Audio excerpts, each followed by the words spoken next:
अस्सलाम वालेकुम स्टूडेंट्स, उम्मीद है कि आप सारे खैर आफियत से होंगे और ईद अच्छी गुजर की होगी। और भाई ईमानदारी के साथ जितनी भी ईदी मिली है ना, हाफ हाफ होगी। अब आधी है ना, मुझे सेंड कर दीजिएगा जल्दी से। और जैसा कि हमने बात की थी कि हम 10th क्लास और 9th क्लास का मैथ लेकर आएंगे, और आज हम क्लास 10th के मैथ की पहली क्लास लेकर आ रहे हैं आपके लिए, और जिसके अंदर हम फर्स्ट चैप्टर का थोड़ा इंट्रो करेंगे, कुछ इंटरेस्टिंग फैक्ट्स के ऊपर बात करेंगे और देखेंगे हम उसको किस तरह से लेके चलना है और एक्चुअल में वो मैथ की कौन सी टाइप्स है जिससे रिलेट करता है फर्स्ट चैप्टर। तो आइए आज की क्लास करते हैं स्टार्ट।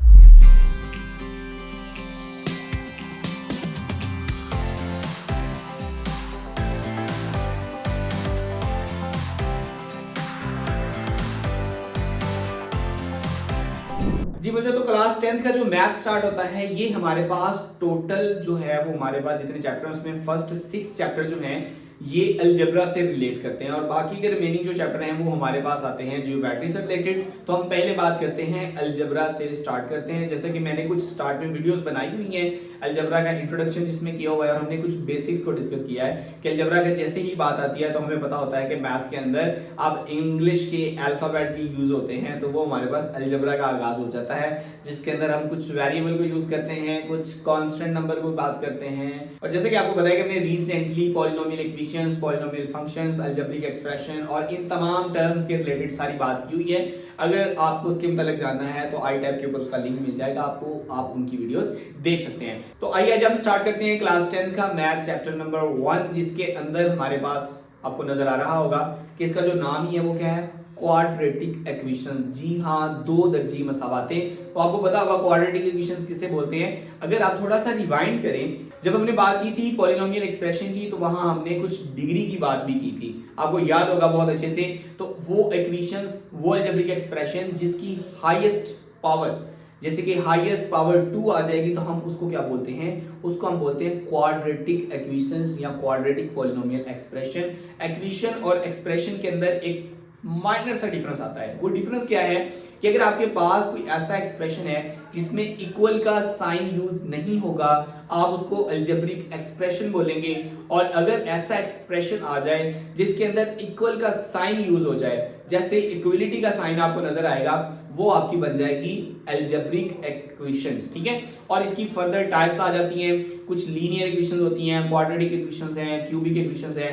उन्हीं इक्वेशंस के अंदर हमने एक इक्वेशन को डिस्कस करना है और डिस्कस करेंगे कि एक्चुअल में इस इक्वेशंस को किस तरह से सिंपलीफाई किया जाता है, इस इक्वेशन को सिंपलीफाई करने के, सॉल्व करने के कितने मेथड्स हैं और किस किस तरह से इसको सॉल्व करेंगे। तो इस क्लास के अंदर हम उन तमाम क्वेश्चंस का रिव्यू करेंगे कि आया कि हम इन तमाम क्वेश्चंस को कैसे सॉल्व आउट करते हैं। तो यहां पर अगर आप देखें चैप्टर नंबर 1, इसके अंदर कुछ हमारे पास जनरल और स्पेसिफिक ऑब्जेक्टिव दिए गए हैं कि इस चैप्टर के अंदर आपने क्या पढ़ना है। इस चैप्टर के अंदर सबसे पहले आपने पढ़ना है कि क्वाड्रेटिक इक्वेशंस की डेफिनेशन क्या है, यानी कि दो दर्जी मसावातें हैं, एक किस चीज को दो दर्जी मसावात कहा जाता है।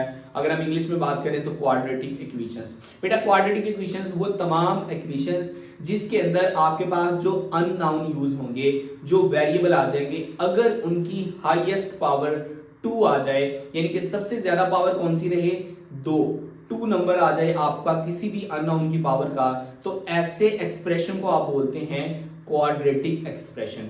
फर्स्ट क्वेश्चन के अंदर हमें यही कहा गया है कि आपने जो क्वाड्रेटिक इक्वेशंस हैं तो हमने क्या करना है, इनको सिंपलीफाई करना है। सिंपलीफाई करने के बाद हमने बताना है कि ये जो हमारे पास इक्वेशंस आई हैं, क्या ये क्वाड्रेटिक इक्वेशंस हैं, यानी कि स्टैंडर्ड फॉर्म है उनकी, या प्योर क्वाड्रेटिक इक्वेशंस है। तो यहाँ पर भी दो क्वेश्चंस आपके माइंड में आए होंगे कि जो स्टैंडर्ड इक्वेशंस है वो क्या होती है, और जो हमारे पास प्योर इक्वेशंस है उससे किस तरह से डिनोट करते हैं, ये कौन कौन सी ऐसी क्वालिटीज उसके अंदर आ जाए तो आप उसको बोलेंगे कि ये हमारे पास प्योर क्वाड्रेटिक इक्वेशंस है। कुछ इसकी टर्म एंड कंडीशन है, हम पहले वो डिस्कस करते हैं कि हमारे पास जो क्वाड्रेटिक इक्वेशंस है वो दिखती कैसे है। तो यहाँ आपको नजर आ रहा होगा कि ये हमारे पास जो एक्सप्रेशन है ये एक्चुअल में हमारे पास स्टैंडर्ड फॉर्म है किसी भी क्वाड्रेटिक एक्सप्रेशन की, जिसके अंदर आपको नजर आ रहा होगा कि ax² plus bx plus c।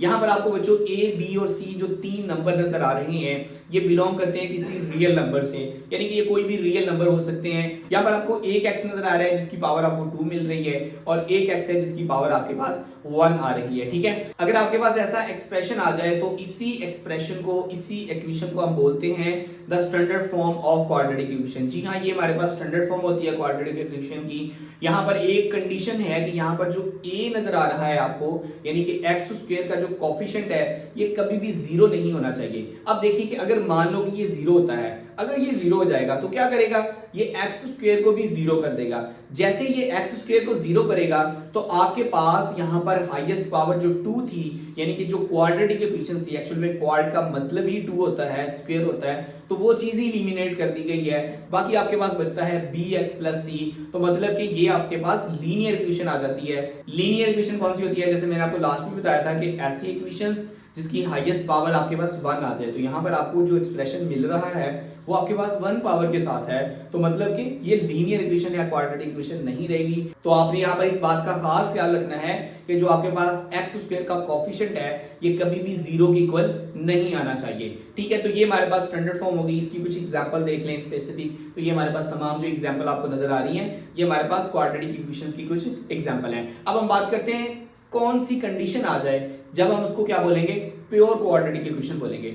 यहां पर बच्चों आपको जो bx नजर आ रहा है, यानी कि x का कोफिशिएंट b, अगर इसकी वैल्यू जीरो हो जाए, यानी कि b is equal to zero आ जाए और यहां आपकी पूरी इक्वेशंस के अंदर x वाली वैल्यू को एलिमिनेट कर दिया जाए, खत्म कर दिया जाए, तो बाकी जो आपके पास इक्वेशन बनती है इस इक्वेशन को बोलते हैं प्योर क्वाड्रेटिक इक्वेशंस। तो यहां पर आपको ये चीज समझ आ गई होगी कि क्वाड्रेटिक इक्वेशंस किसे कहा जाता है। मैं अगेन आपको रिव्यू करवा देता हूं कि बच्चों आपके पास कोई भी अलजेब्रिक एक्सप्रेशन जिसके अंदर इक्वल का साइन आ जाए तो वो आपके पास अलजेब्रिक एक्सप्रेशन से अलजेब्रिक इक्वेशन के अंदर कन्वर्ट हो जाएगी। ठीक है, और अगर उस अलजेब्रिक इक्वेशन में आपके पास जो अननाउन यूज हो रहे हैं उनकी हाईएस्ट पावर 2 रहे तो आप उसको बोलते हैं क्वाड्रेटिक इक्वेशंस। तो फर्दर क्वाड्रेटिक इक्वेशंस को दो कैटेगरी के अंदर डिवाइड किया जाता है।